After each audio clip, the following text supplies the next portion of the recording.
Series দুঃখ থেকে মুক্তির পথ পর্ব ৭ কষ্টে তাওহীদের শক্তি। প্রিয় ভাই ও বোন, জীবনে যখন দুঃখ কষ্ট আসে তখন অনেক সময় মনে হয় আমার পাশে কেউ নেই, আমাকে সাহায্য করার কেউ নেই।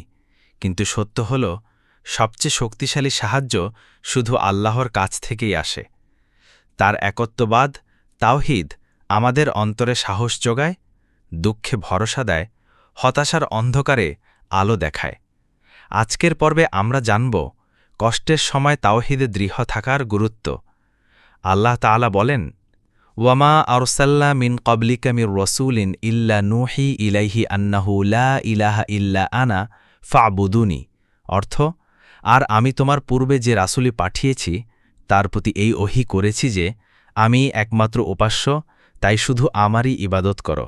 সূরা আল আম্বিয়া ২৫। রাসূলুল্লাহ সাল্লাল্লাহু আলাইহি ওয়াসাল্লাম বলেছেন, ইন্না আযমা ইসমাতিল মুমিনি মিনাশ শাদাইদি ঈমানুহু বিল্লাহি ওয়া তাওহীদুহু। অর্থ, মুমিনের জন্য সবচেয়ে বড় নিরাপত্তা ও শক্তি হল তার আল্লাহর প্রতি বিশ্বাস এবং তার একত্ববাদ। হে প্রিয় ভাই ও বোন, যখন দুঃখ কষ্ট বা বিপদের মধ্যে পড়বেন মনে মনে বলুন, হাসবুনাল্লাহু ওয়া নি'মাল ওয়াকিল। আমার জন্য আল্লাহই যথেষ্ট এবং তিনি উত্তম অভিভাবক। একত্ববাদে দৃঢ় থাকার মাধ্যমে হৃদয় শান্ত হয়, মন শক্তি পায়। আপনার দুঃখ যতই বড় হোক না কেন, আল্লাহর শক্তি তার চেয়ে অনেক বড়।